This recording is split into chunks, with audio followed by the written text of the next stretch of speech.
So you are also to compute the standard deviation for Q plus R. The standard deviation for Q plus R.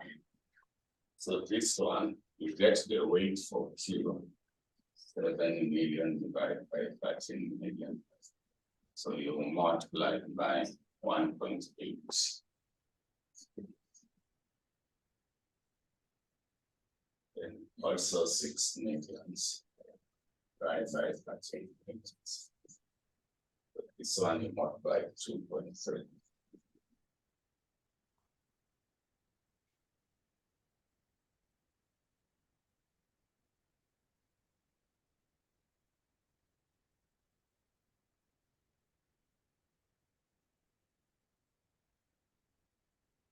So that is now the second combination that we had accepted.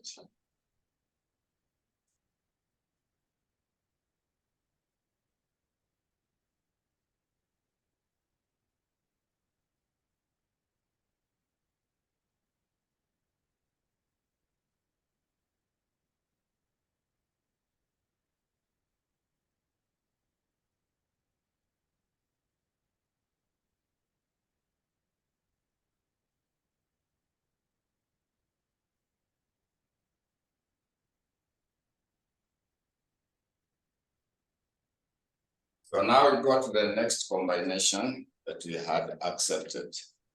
We now go to the next combination. So the third combination was QS. Yeah, so we now go to the third combination. So we go to the third combination.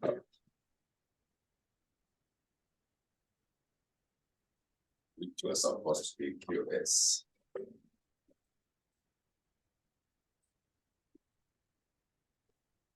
The third combination QS. So for Q, you can see it is 7 million. Then we add the one for S, it is 8 million. So when you add them together, they give us a total of 15 million. So we start off with expected return. Expected return for Q plus S. Expected return for Q plus S. So the weight for Q will be 7 millions divided by 15 millions. Multiplied by the expected return for Q. So expected return for Q, it was 21. So it is given as 21. We add. Then there is 8 millions divided by 15 millions. So the expected return for S, it is 14. Get the value for that.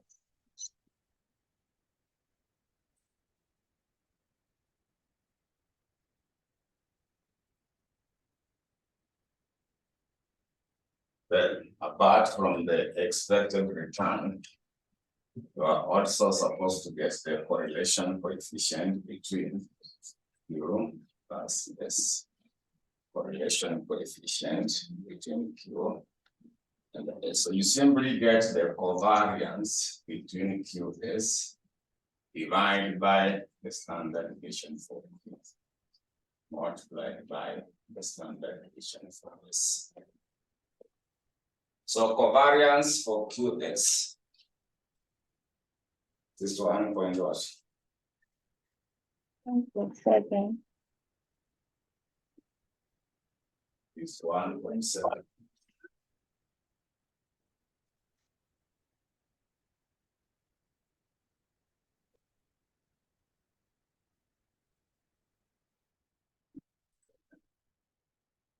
Then divide by the standard deviation for Q is 2.5. The standard deviation for S This 1.7. It's 1.8. 1.8 for Q is 1.8. This 1.8. The length of X is 1.6.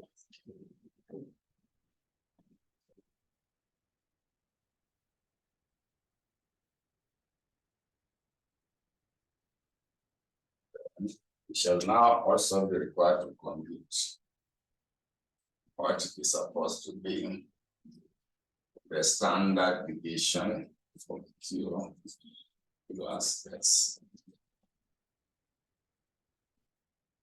So it will be 7 millions divided by 15 millions multiplied by 1.8. Then there will also be 8 millions.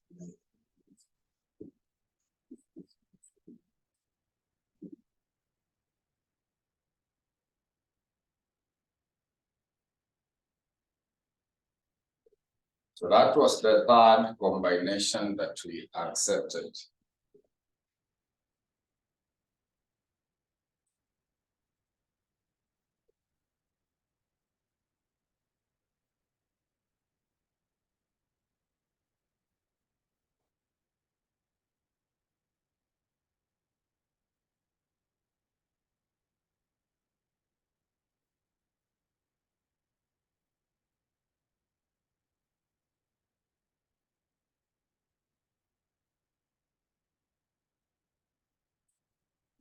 So we go to the next combination.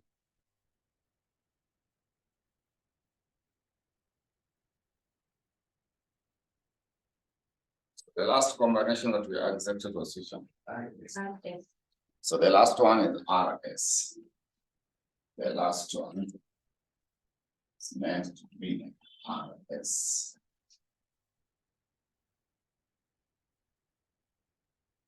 So we go to the last combination, which is meant to be RS.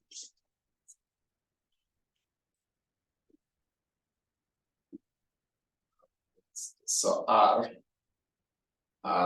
which is 6 million. Yes, it is meant to be 8 million.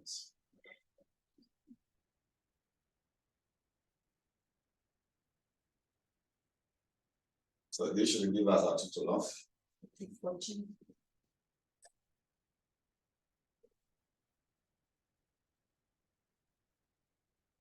we start with the expected return for R plus this. So you get 6 million divided by the total. So expected return for R.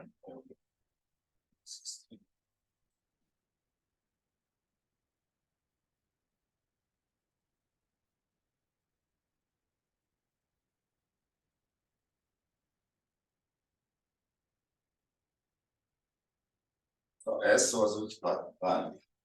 H. S is expected return. 14.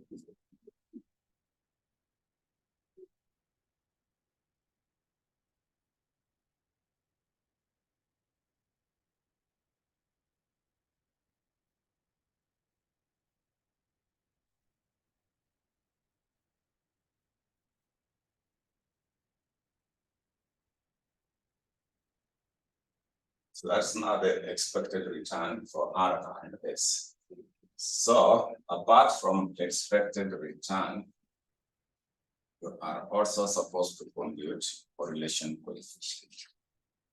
So correlation coefficient between R and S will be given by the covariance between R plus S divided by the standard deviation for R multiplied by the standard deviation for S. So covariance is given. What is the covariance between R and S? So it is 2. Then standard deviation for R. Our standard deviation is 2.3. 2.3. Then the standard deviation for S.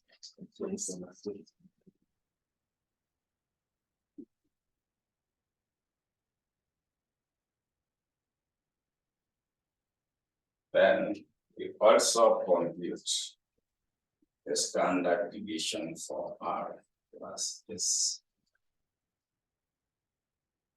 So we get the weight for R, which is 6 millions, divided by 14 millions, so multiplied by 2.3.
So now we go to the Roman letter 2.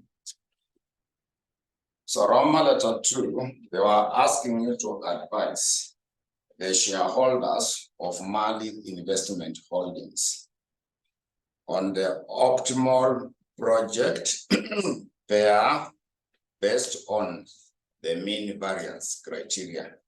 Based on the mean variance criteria.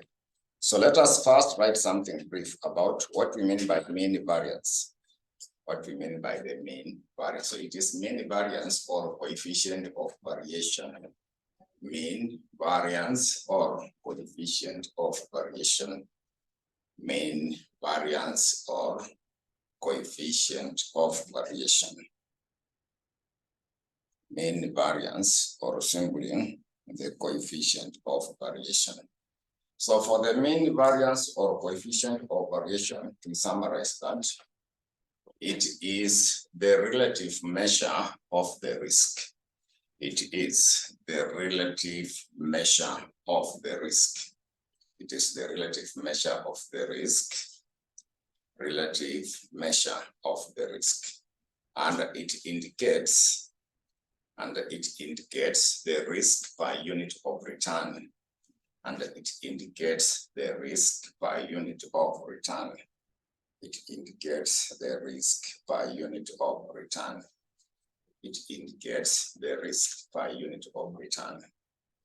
Then we continue by writing that the lower the coefficient of variation, the lower the coefficient of variation, the less risky the project is. The lower the coefficient of variation, the less risky the project is. The lower the coefficient of variation, the less risky the project is. The lower the coefficient of variation, the less risky the project is.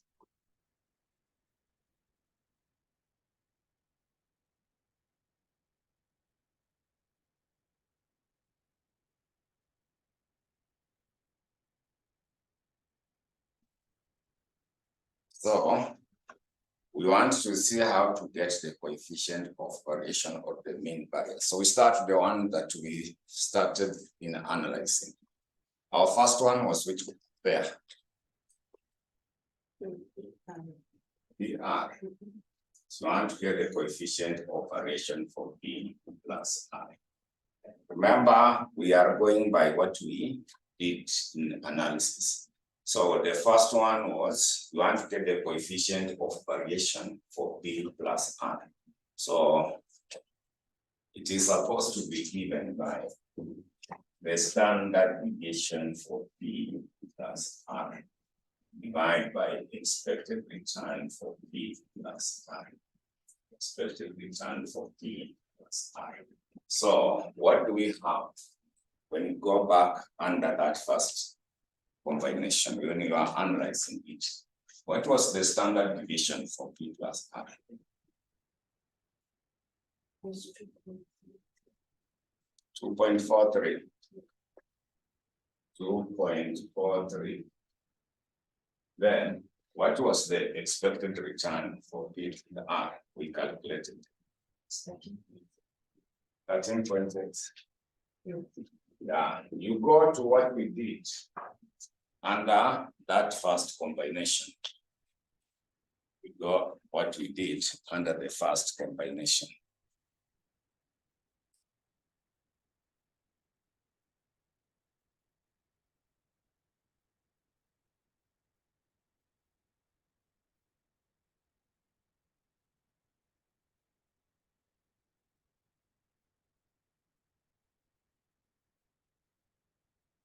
So that is the first one.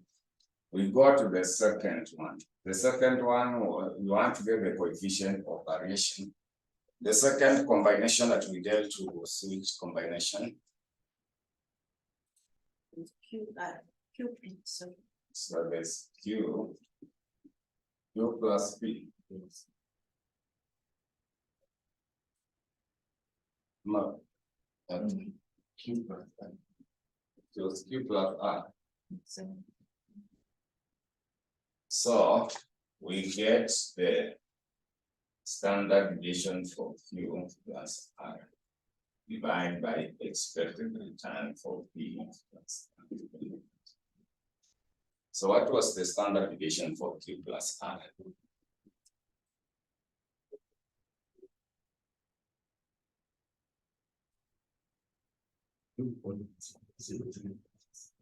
2.03. Then also confirm what was the expected return for that combination. 18.7. 18.7.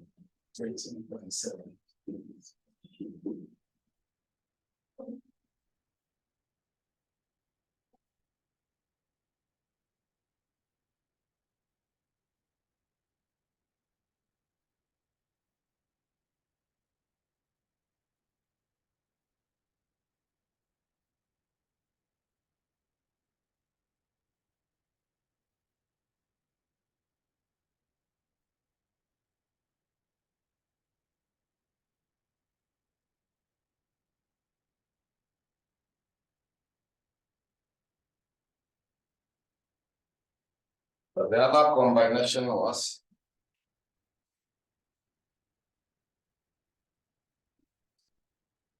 Q plus S. So we simply get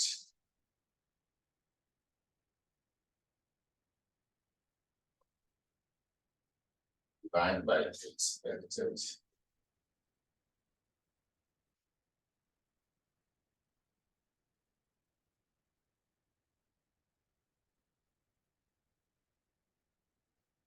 So what was the standard deviation for QS?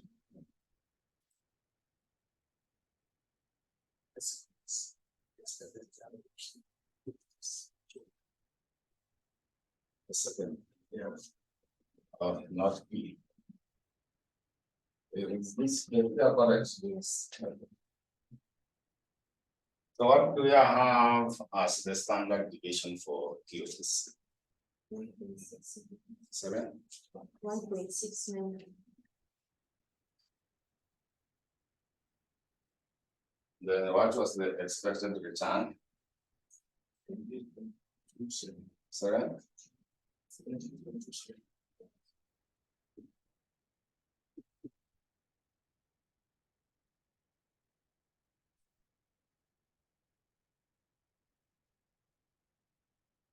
So the last one was which combination?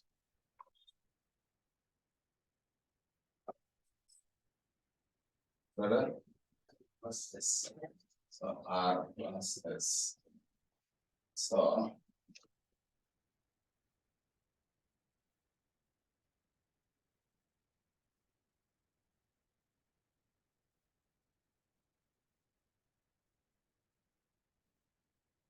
So we confirm what was there as the standard deviation for Q plus this. So then.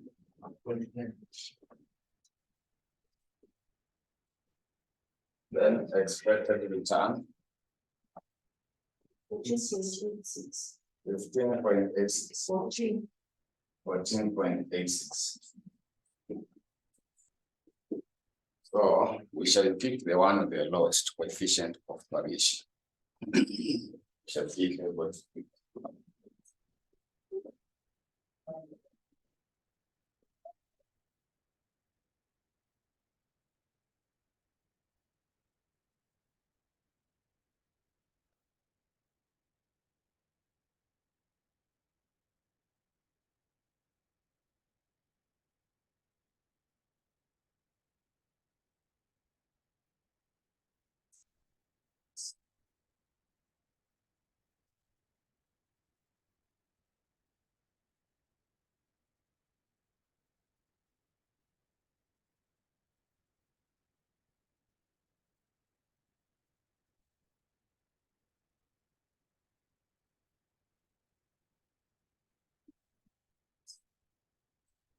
So that compare this standard deviation, this three standard deviation divided by this. So it's immediately that is but when I come here, let's try to show you. So from here, and it's not really great. We are going to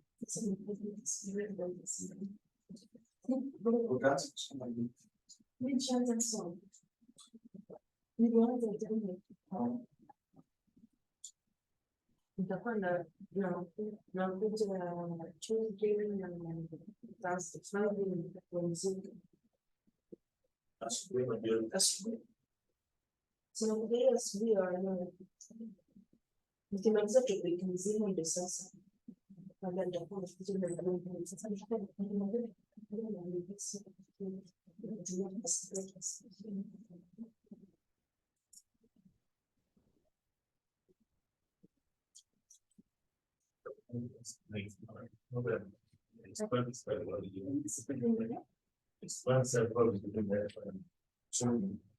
Oh.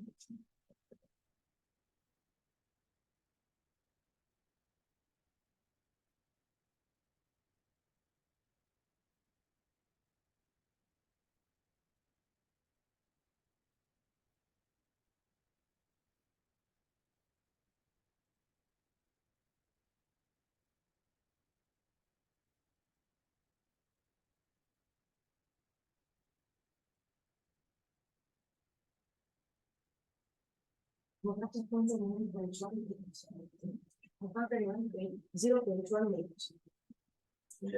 ya pili 7.8 sawa, mimi zangu kwa nini ni grade 1 na hii ya pili 0.11 na tatu 0.09 alafu 0.17 ndio reach sawa. So the lowest amesema we pick the lowest which is QS.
We go class. We do the class. In fact, I have the class in the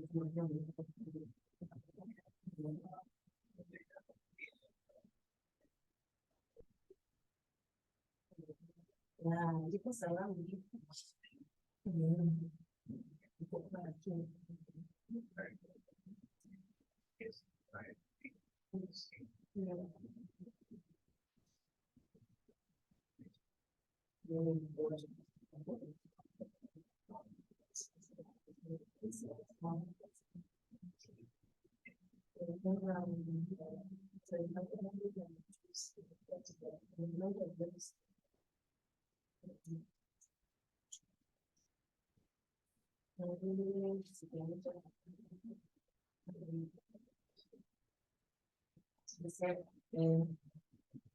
yes.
So which one do we pick?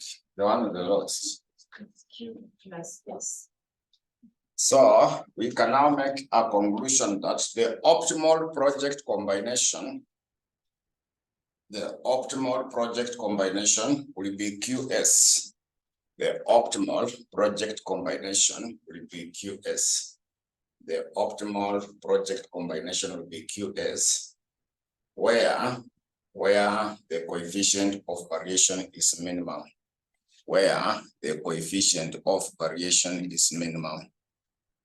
Where the coefficient of variation is minimum. Where the coefficient of variation is minimum.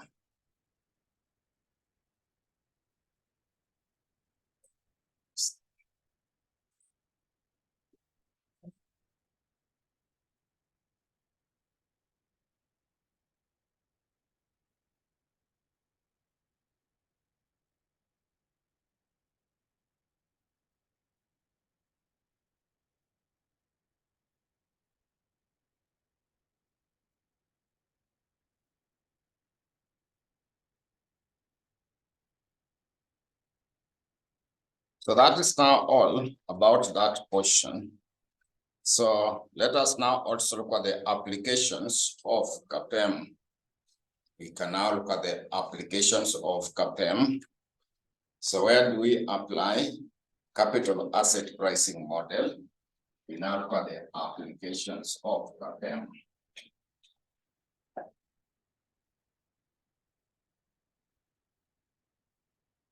So we can now look at the applications of CAPM. Applications of CAPM. So we can just outline them. Number one will be pricing of the securities. Number one will be pricing of the securities. Pricing of the securities, i.e., whether they are overvalued,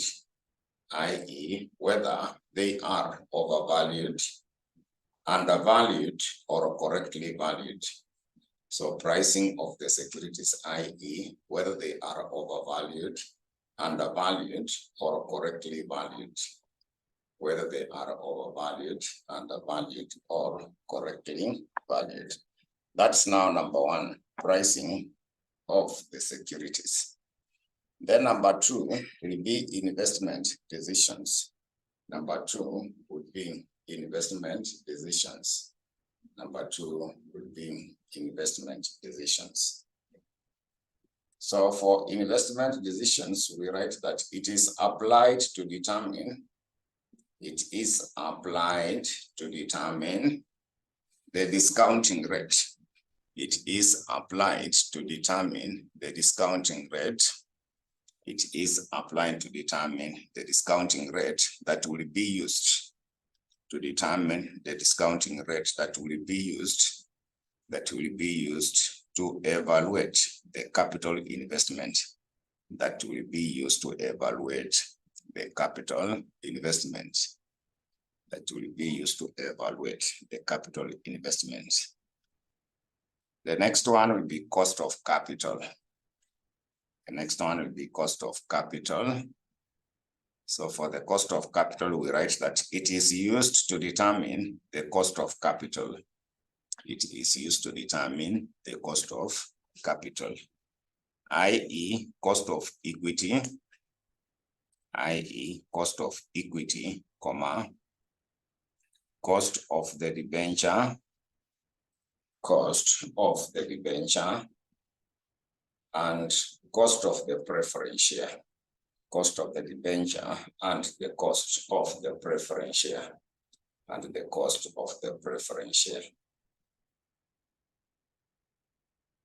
The next one will be evaluate the portfolios.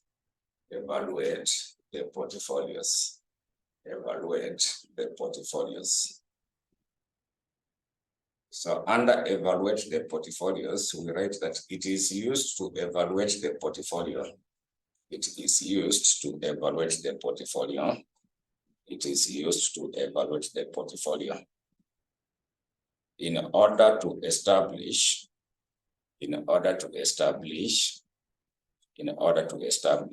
if they are profitable or non-profitable.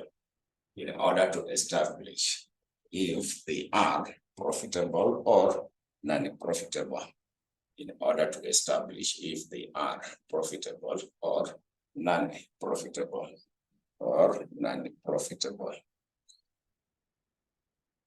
So as to determine whether to change the composition of the portfolio or not. So as to determine whether to change the composition of the portfolio or not. Whether to change the composition of the portfolio or not. The next one will be efficiency of the portfolio.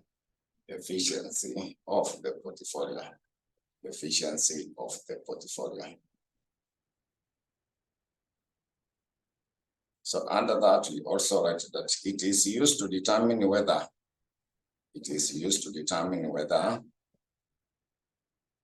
the portfolios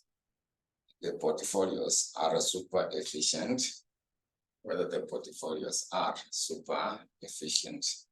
we are super efficient, inefficient or efficient.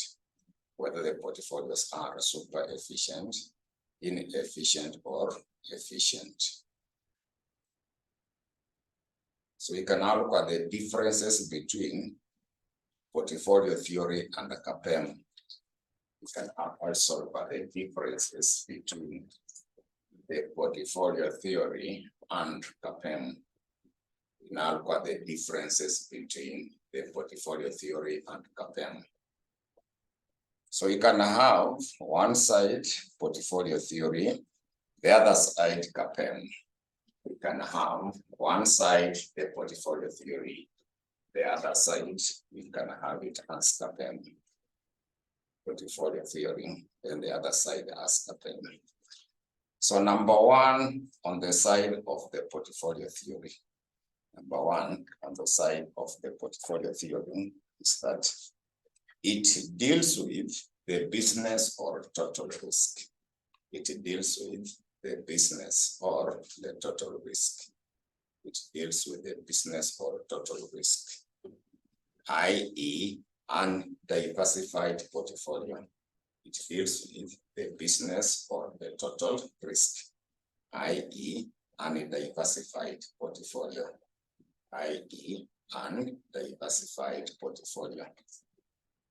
Then on the side of CAPM, we write that it deals with systematic risk. It deals with systematic risk. It deals with the systematic risk, i.e., diversified portfolio, i.e., diversified portfolio, i.e., diversified portfolio. Then number two on the side of portfolio theory. Number two on the side of portfolio theory is that risk is measured using the standard deviation. Risk is measured using the standard deviation.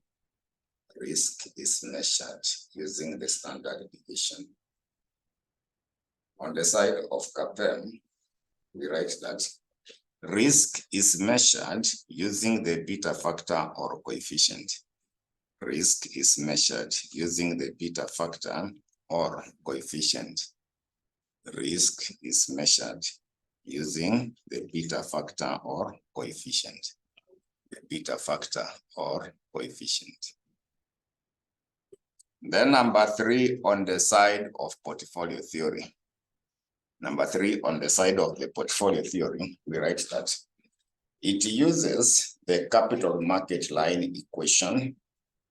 It uses the capital market line equation to estimate the returns. It uses the capital market line equation to estimate the returns. It uses the capital market line equation to estimate the returns. On the side of CAPM, we write that it uses security market line equation. It uses the security market line equation to determine the returns.